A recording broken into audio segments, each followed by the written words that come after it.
Olá pessoal, eu sou a professora Isa Novas, criadora deste canal aqui do YouTube e também do Instagram, @IsaNovasRodrigues.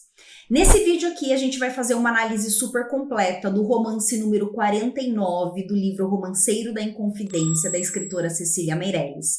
Esse livro aqui está na lista de leitura obrigatória da FUVEST. Aliás, se você é um vestibulando da FUVEST, tem playlist aqui no canal com muitas análises da FUVEST. E também da Unicamp, né? Se você também vai prestar Unicamp, você vai encontrar muitas análises da Unicamp aqui também.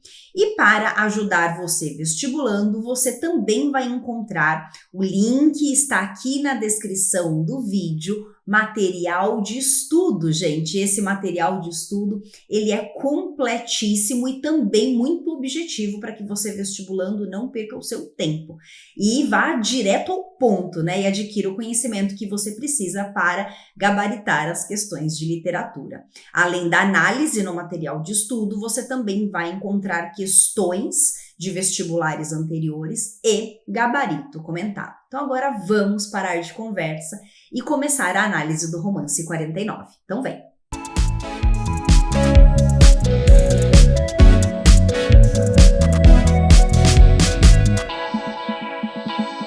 Esse romance, também chamado de Romance 49 ou de Cláudio Manuel da Costa, vai falar desse tal Cláudio Manuel da Costa e que você precisa, antes de mais nada, saber quem foi esse carinha, né? Então, o Cláudio Manuel da Costa foi um poeta da fase do arcadismo aqui no Brasil, e esse poeta, Árcade, também foi um inconfidente.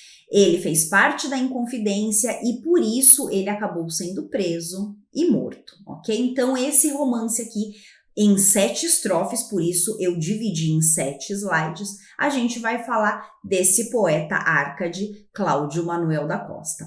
Como sempre, eu vou fazer a leitura integral de cada estrofe e já faço a explicação na sequência. Então vamos lá.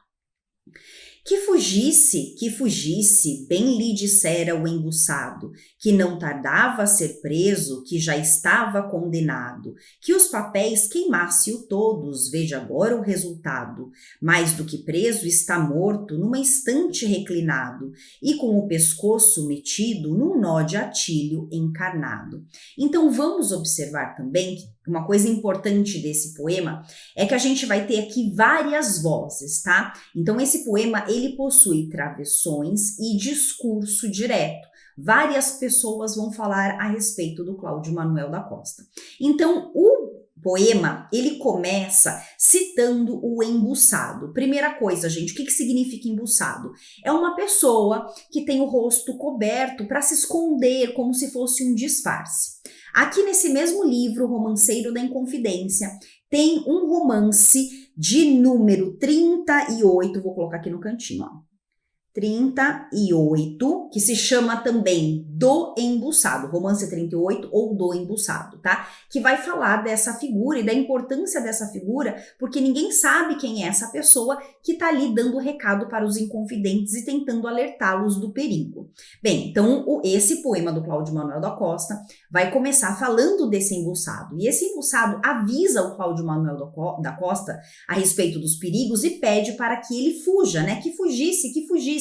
Era o que o embuçado dizia ao Cláudio Manuel da Costa. Por que ele tinha que fugir? Porque senão ele ia ser preso, né? Ia ser condenado. Os papéis que estavam escritos ali iriam condená-lo também. Só que ele não fugiu. E como ele não fugiu, a gente tem então o resultado. Qual foi o resultado? Já que o Cláudio Manuel não fugiu, ele acabou sendo preso, está morto, numa estante reclinado e com o pescoço metido num nó de atilho encarnado, quer dizer, enforcado. Agora, de fato, o Cláudio Manuel da Costa, o poeta Cláudio Manuel da Costa, morreu enforcado? Não se sabe. Aqui nesse poema, a gente vai ter várias vozes que vão representar as especulações a respeito da morte desse inconfidente, tá? Então, a primeira especulação que a gente tem aqui é de que o Cláudio Manuel pode ter morrido enforcado dentro da prisão, tá? Vamos agora para a segunda estrofe. Olha que interessante que essa segunda estrofe já começa com travessão. Então, a gente tem de novo um discurso direto e uma outra voz agora no poema. Vamos lá.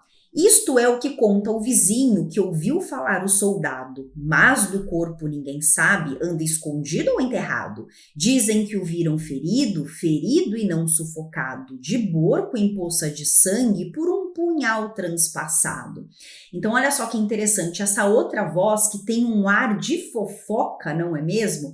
Diz que ouviu de um vizinho que ouviu de um soldado. É muito fofoca isso, né? Então é especulação do que aconteceu com o Cláudio Manuel da Costa.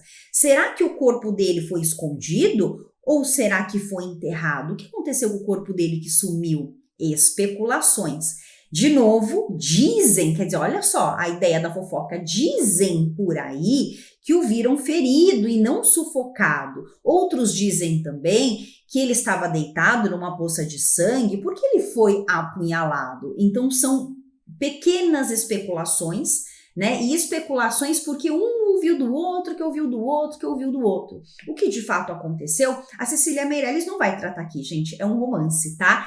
É a ideia, né, o olhar da Cecília Meirelles para os fatos.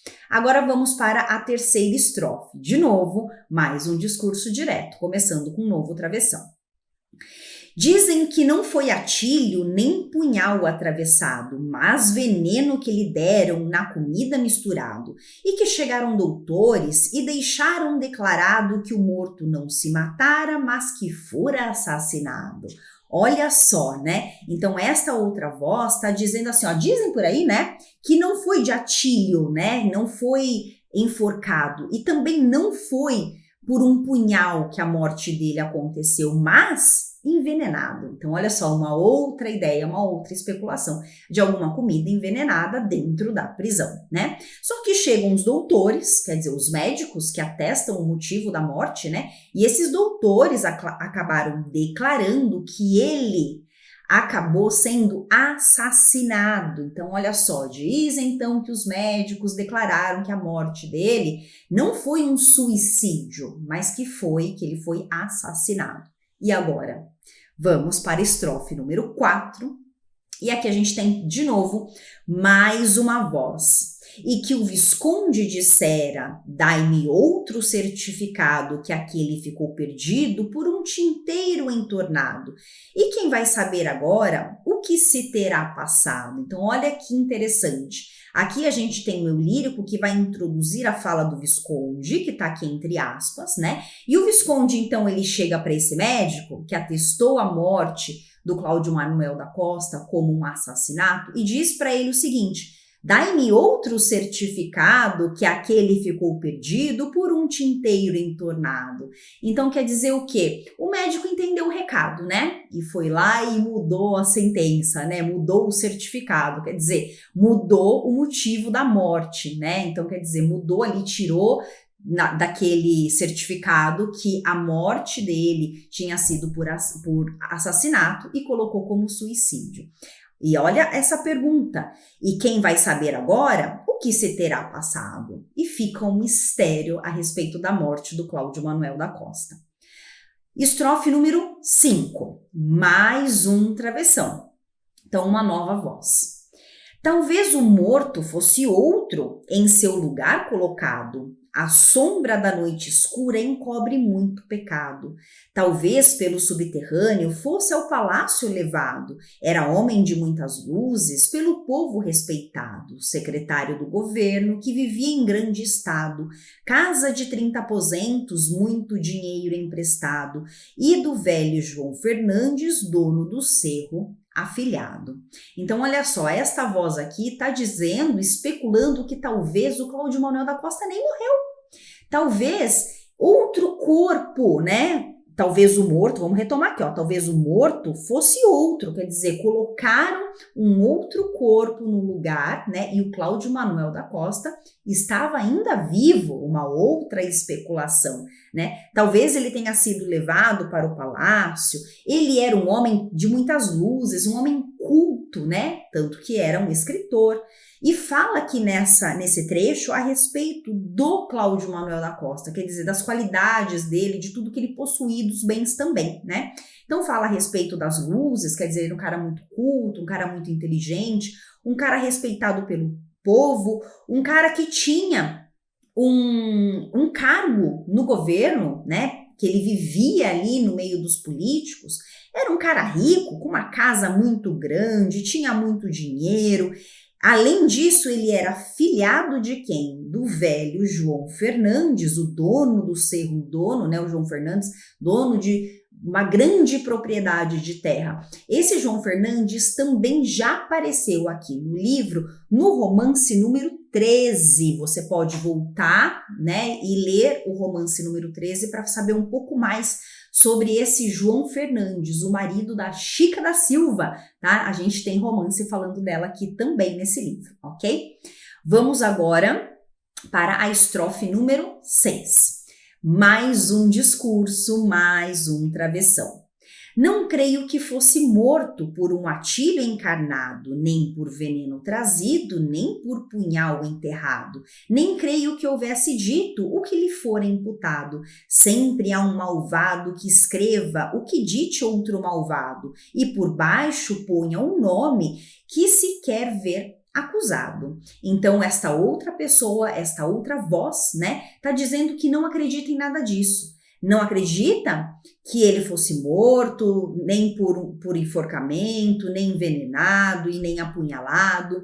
Aliás, também nem acredita que ele tenha cometido os crimes a ele imputado, né? Que na verdade ele era inocente. E finaliza aqui a estrofe dizendo que as condenações que colocaram para ele, na verdade, eram mentiras, eram calúnias que foram então colocadas ali no papel por uma pessoa que tinha a intenção de acusá-lo. E agora vamos finalizar esse poema, última estrofe. Entre esta porta e esta ponte fica um mistério parado. Aqui Glouceste Saturnio, morto ou vivo disfarçado, deixou de existir no mundo em fábula arrebatado, como Arcade ultramarino em mil amores enleado. Então termina esse poema aqui dizendo que não importa, né? Porque o mistério, ele continuou e vai continuar para sempre. Nunca ninguém vai saber a verdade a respeito da morte ou do desaparecimento do Cláudio Manuel da Costa. O que nos importa é que aqui, no hoje, no presente, tanto no hoje da Cecília Meirelles como no nosso hoje também, o que ficou do Cláudio Manuel da Costa é ele como poeta, como o Glouceste Saturnio, que é o pseudônimo que ele usava. Essa é uma característica, né, do arcadismo. Todos os poetas árcades, eles utilizavam pseudônimos. O Cláudio Manuel da Costa utilizava o Glouceste, muitas vezes Glouceste ou Glouceste Saturnio, assim como Tomás Antônio Gonzaga utilizava Dirceu. A gente tem também na lista da FUVEST o Marília de Dirceu, né? Então aqui diz que o que ficou dele? Ficou tudo aquilo que ele escreveu, ele como poeta. Então não importa se ele está morto ou se ficou vivo, o que ficou dele no mundo são os poemas árcades que ele nos deixou. É isso! Deixa eu voltar aqui, peraí. E deixo aqui meu convite para você clicar no link aqui embaixo e conhecer o material de estudo desta obra e de tantas outras da FUVEST. E pedir para você deixar sua curtida também, seu comentário se você gostou, porque isso me ajuda, né? O YouTube acaba entregando esse vídeo para mais pessoas e outros estudantes. E se você tiver outros amigos que vão prestar o vestibular, tanto da FUVEST quanto da Unicamp, indica o canal aqui, não é mesmo? Muito obrigada por ficar comigo até aqui. Grande beijo e até o próximo vídeo.